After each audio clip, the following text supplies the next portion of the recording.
今日開始啦，就會一連拍一系列嘅 exam skills video 嘅，希望可以幫助到你哋極速解題啦，同埋有效率咁攞分嘅。咁啊，教材已經喺 video description 嗰度噶啦。咁啊，同學亦都可以就咁啦，拎本筆記出嚟啦，抄低重點都可以嘅。好，而家開始，我哋今日講嘅呢就係2015年 DSE Economics Paper 1嘅。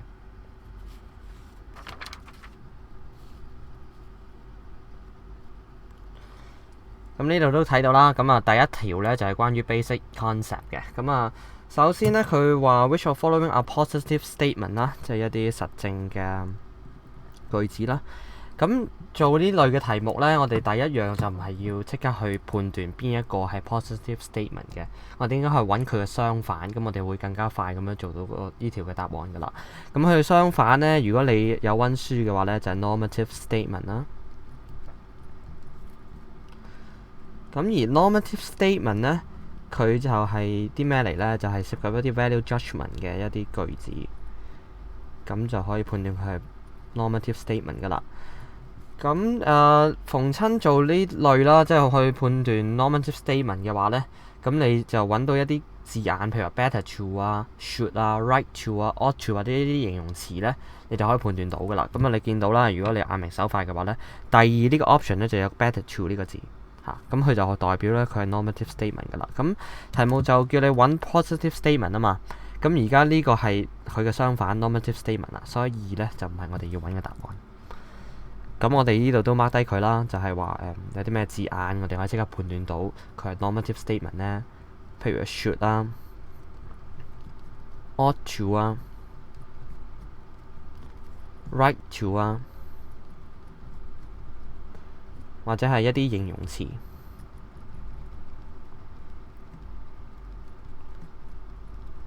即係譬如 wrong 嗰啲啦。OK， 好啦，咁我哋睇下個 option 咯。2唔得啦，即係 A 同埋 D delete 咗啦。咁啊，剩低 B 同埋 C 啦。咁你見到3同4呢兩邊都有嘅，咁所以呢，我哋淨係睇1呢個 option 就 OK 噶啦。咁1呢個 option 啦，就係statement 1嘅 importation of labour from the mainland would result in a rise in job vacancies in Hong Kong 嘅。咁呢個好明顯係 positive statement 啦。咁啊 positive statement 就係話我哋一啲可以 testable 嘅一啲句子嘛，即係你可以去測試嘅。咁你可以到時做個實驗就知咧，你入口勞工會唔會導致嗰個 job vacancies 咧係會多咗啦喺香港。咁所以咧，由於1係啦，咁啊 C 就係我哋要揾嘅答案啦。OK， 好啦，跟住到去第2條嘅 question 一樣咧，係講緊一啲 basic concept 嘅，呢個就涉及 opportunity cost 噶啦。咁咧有啲skill 可以教一教你嘅，咁啊點樣可以快速剔走2個 option 咧？你只要5秒到 OK 噶啦。咁咧你會見到咧，佢嗰個 question 就係 which of following will result in 跟住某個 event 啦，即係佢就係升咗 opportunity cost 啦。咁result in 即係話會導致到去某樣嘢啦，係咪？咁咧導致到某樣嘢咧，如果我哋用 A、B、C、D 裏邊揾到佢導致嘅結果係一樣嘅話，係咪即係我哋可以2個 option 即刻 delete 走佢啊？咁我哋而家做一個 example， 你又會知我講咩噶啦。咁你見到啦 ，A 咧就係講緊 bus on the air condition， 即係 air conditioner 喺 bus 上邊咧就 off order 嘅，即係失靈。好啦，跟住你見到 B 咧就係話，即係一樣講緊 bus 嘅，就話有個交通嘅即係jam 咧，就導致要用多15分鐘，即係巴士嘅路程。咁係咪真係講緊巴士差咗啊？即係2個 option 都係講緊，係咪即係佢哋嗰個效果係相同啊？我哋稱之為同效。咁如果嗰個效果相同，即係2個都係講緊 bus 咧，用嗰個 cost 咧係多咗嘅，或者叫佢 value 係低咗嘅。咁既然佢2個都一樣啦，咁冇理由 A 啱 B 唔啱，或者 B 啱 A 唔啱噶嘛，係咪？咁所以 A 同 B 咧，我哋可以即刻剔除噶啦。咁咪快好多先，到時你淨係睇 C 同 D 得啦。OK， 咁就入正題噶咯喎。咁叫佢點樣去判斷到咧？咁佢話 opportunity cost 咧會升啦。今次就講緊，如果你係去元朗搭地鐵嘅，即係一係搭巴士，一係搭地鐵啦。OK， 咁通常 opportunity cost 咧，我哋就會解讀為咧放棄嘅嘢嘅。咁佢正式嗰個 definition 就係 highest valued option foregone 啦。咁但係我哋做 MC 嘅時候咧，用翻一啲自己字眼啦。咁啊 opportunity cost 咧會多即係 increase 啦。咁我哋就放棄嘅嘢多咗啦。咁而做呢一類好 traditional 嘅 MC 咧，即係都係有兩個 way 嘅啫。即係佢問一係就講緊呢個 time cost， 一係就講咧佢個次選，即係第二個選擇咧係正咗嘅，即係好咗嘅。咁是但一個嘅啫，通常。OK， 咁啊，今次你睇下 C option 啦，就係 a signaling problem causes the travel time of MTR 啦，咁啊 increase by 50 minutes 嘅，即係話搭地鐵咧係用咗15分鐘啦，咁啊就係正正我講呢個 time cost 提多咗啦。咁啊就同呢個問緊嘅 which of following will result in an increase in opportunity cost by MTR 就吻合嘅咯喎。OK， 咁啊所以 C 咧就係我哋要揾嘅答案啦。好。跟住到第三題咧，都係涉及 basic concept 嘅。咁佢就話咧 ，which of following is a characteristic of market economy 啦，市場經濟嘅特徵。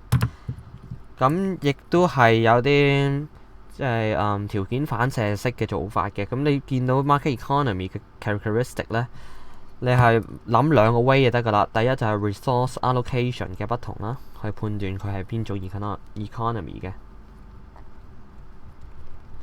咁另一種咧就係 resource 嘅 ownership 啦，即係譬如話喺 market economy 裏邊啦 ，most of the resources are owned by private individuals 啦。OK， 咁啊留意咧嗰個字眼咧 most 係好緊要嘅，咁就唔係一啲 all 咧嗰啲咁嘅字眼咧，咁就唔啱嘅。OK， 咁啊主要咧就揾字就做到個答案嘅啦。咁首先我哋睇下 A 啦 ，income distribution is uneven in the economy 啦，咁呢個就明顯 irrelevant 嘅啦。咁啊，無論係 planned economy 啦、traditional economy 啦，或者 market economy 咧，佢哋都可以 even 或者 uneven 都得嘅。咁啊 irrelevant 啦，我哋稱之為。OK， 跟住 B 咧就係 the government has no role in regulating business activities in the economy 啦。咁啊，正如頭先話齋啦，係 most 啫，唔係 all 嘅，即係嗰個。regulating business activities 啦，或者一啲 resource allocation 嘅一啲活動啦，咁所以 no role 咧就錯㗎啦，你 few roles 就可以接受嘅。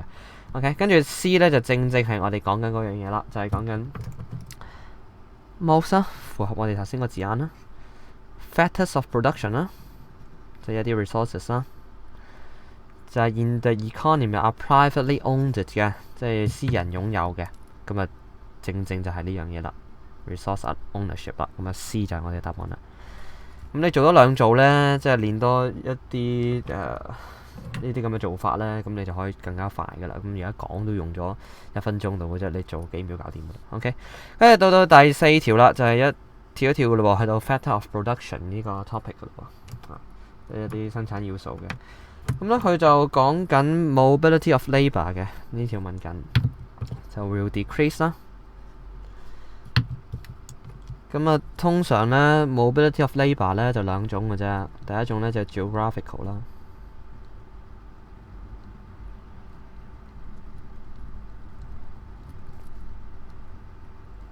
而另一種咧就係 occupational 嘅。咁啊，正如我頭先話齋啦，即係我哋做 MC 咧就變翻一啲我哋熟悉嘅字眼啊嘛。咁啊 geographical 咧，我哋可以解為咧就係轉地點嗰個容易程度，轉地點去工作啊。而 occupational 咧就轉職業嗰個容易程度，我稱之為轉職啦。咁佢今次講 decrease 喎，係咪即係話嗰個流動性低咗啊？係咪即係話另一個通俗少少嘅字眼係咪真係難咗啊？難咗去轉職或者難咗去轉工作地點。OK 啦，咁我哋做 MC 啦，亦都係睇一個最短嘅 option 先啦。咁你見到個 C 呢啲嘅唔睇住啦，係嘛？即係咁鬼長，睇完都做完啦。OK， 咁啊睇 B 先啦。佢就講 the geographical mobility of labour 啦 will decrease if several big companies set up childcare centres in their offices 啦。咁呢個即係話設立一啲育兒嘅即係 centre 咧喺個 office 度咧。咁呢個就唔關轉地點事啦，係嘛？即係只係即係 set up 一啲 childcare centres 啊嘛。咁所以呢個咧就唔啱啦。B。OK 啦喎。咁啊 next shortest sentence 咧就係 D 呢個啦 ，occupational mobility of labour 啦，佢話會跌嘅。如果個 licenses are required by the government for more professions 嘅，即係你要考多啲牌啦。咁考多啲牌咧，亦都係代表你轉職係難咗啦，因為你考牌咧係需要相當嘅時間同埋努力噶嘛。OK，咁所以 D 咧就符合我哋要揾嘅答案啦。咁啊 D 就 OK 啦。OK， 跟住到第6題啦，因為第5題係較為複雜少少嘅，咁啊之後會一個 package 咁講噶啦。咁啊第6題咧就係關於 production and division of labour 嘅。咁啊教你一個正路少少做法先。咁啊佢話 labour productivity 啊嘛，考緊你即係嗰個生產力。咁我哋即係留意佢嘅 unit 就 OK 噶啦。unit 就係 output per man hour 啦，即係每一個鐘有佢嘅 output 啦，同埋 man hour 呢個好緊要嘅。咁做 long question 啊，記住成4隻字咁樣搭落去後邊，即係你數字嘅 answer 啦。咁呢個要注意嘅。咁啊就照揾嘅啫。咁啊12除以25×8啦，就係 A 嗰個 productivity 啦。因為25係 number of full-time workers 啊嘛，而佢哋 average working hours 咧就8個鐘嘛。咁啊 total 嘅 man hour 咪25×8咯。咁啊 total output 就12,000啦。咁隔離係同樣道理嘅啫 ，full-time 同 part-time 都好，佢都係有個人數啦，50，同埋佢有個 average working hours 嘅6個鐘，咁啊一樣乘嘅啫。咁啊同學你可以自己計下嘅，用計數機。咁啊我計到咧 A 咧就係60個單位 per man hour 嘅，而 B 咧就係50個單位 per man hour 嘅。咁自己督都 OK 噶啦。咁啊60明顯大過50啦。佢話 which of following is a possible reason 啊嘛，係咪？咁啊 which of 邊個係一個可能原因啊？咁啊揾下咯。佢話 A 咧就係講緊唔係我哋話睇個最短 option 先嘛。OK。D 咧就係講緊 factory B uses more capital goods， 咁你用多啲 capital goods 啦，咁 productivity 自然高咗啦。咁冇理由50即係大過60噶嘛，60係大過50噶嘛。咁所以 D 咧就唔符合啦。OK， 咁啊跟住我睇 B 啦。Factory A provides more training for its worker 啦，即係話A 工廠係有更多嘅培訓俾佢哋啦。咁啊證明到我哋講緊呢樣嘢啦，就係即係60個單位係都高過50嘅。咁所以 B 咧就係答案啦，因為 A 提供多啲 training 俾佢嘅。咁我教你一個快少少方法啦，我嫌太慢啊。咁啊又係用翻我哋頭先嗰個同效嗰個 skill 嘅啫，即係相同效果。如果相同效果嘅話咧，嗰啲 option 咧就可以 delete 咗佢噶啦。咁啊你睇下 A 先啦喎。佢話 factory A 用 time rate，B 咧就用 piece rate。咁用 piece rate 咧係有效提高到 productivity of factory B 嘅。因為你 piece rate 嗰啲人就唔理個質素噶啦嘛，有幾多做幾多嚇。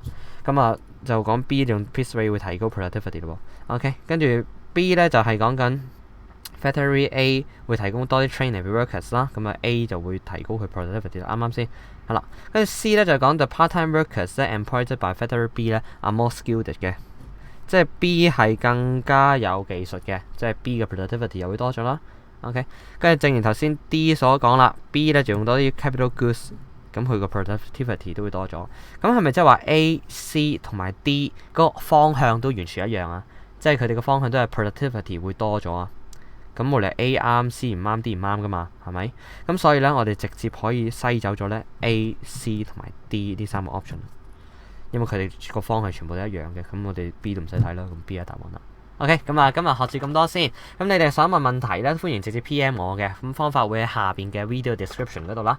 咁想學更多咧，亦都歡迎你喺 WhatsApp 啦同埋 Facebook 啦 share 俾啲朋友仔睇嘅。好，咁啊，今日到此為止，多謝大家收睇。